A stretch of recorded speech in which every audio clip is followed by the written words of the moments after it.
première session avait permis de comprendre en fait quels étaient les éléments qui montraient cette crise dans notre secteur et le besoin de se renouveler. Cette deuxième session, justement, va apporter des réponses, à la fois en partant de la clinique, mais aussi des innovations technologiques. Et j'ai le plaisir de vous annoncer la participation du professeur Jean-Dominique Corvin, qui va nous parler du renouveau de la pratique médicale et comment le monde médical va pouvoir s'approprier en fait, les innovations technologiques au service des patients.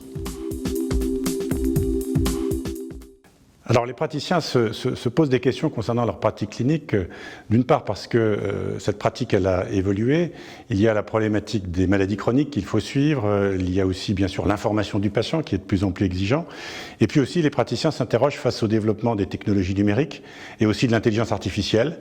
Est-ce que cela va amoindrir leur pratique clinique ou au contraire l'enrichir ? Alors la compétence clinique, c'est un sujet difficile qu'on peut essayer de résumer dans le sens de la mobilisation de connaissances en vue de répondre à un problème médical qui est posé par le patient. Ça demande un certain nombre de qualités, des qualités d'empathie vis-à-vis du patient, des qualités de communication, des qualités de raisonnement. En gros, la démarche clinique, c'est recueillir les données du patient, c'est comprendre sa plainte, ses attentes, c'est l'examiner, c'est recueillir des signes objectifs, c'est ensuite raisonner à partir de tout cela pour essayer de retrouver une maladie correspondante.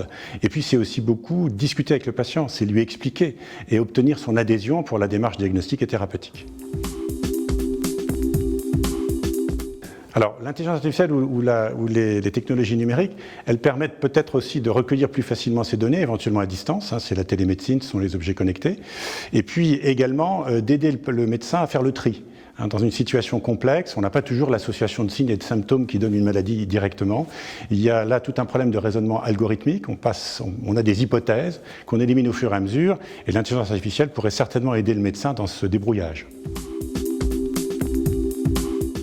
Oui, si c'est fait sans le médecin, si c'est fait indépendamment du patient, les patients ont une grande confiance dans leur médecin. C'est classiquement le colloque singulier médecin-patient, c'est la rencontre d'une confiance du patient avec la conscience du médecin, mais c'est aussi une compétence médicale. Et il ne faut pas oublier qu'on est toujours dans l'intérêt du malade et pas d'autre chose.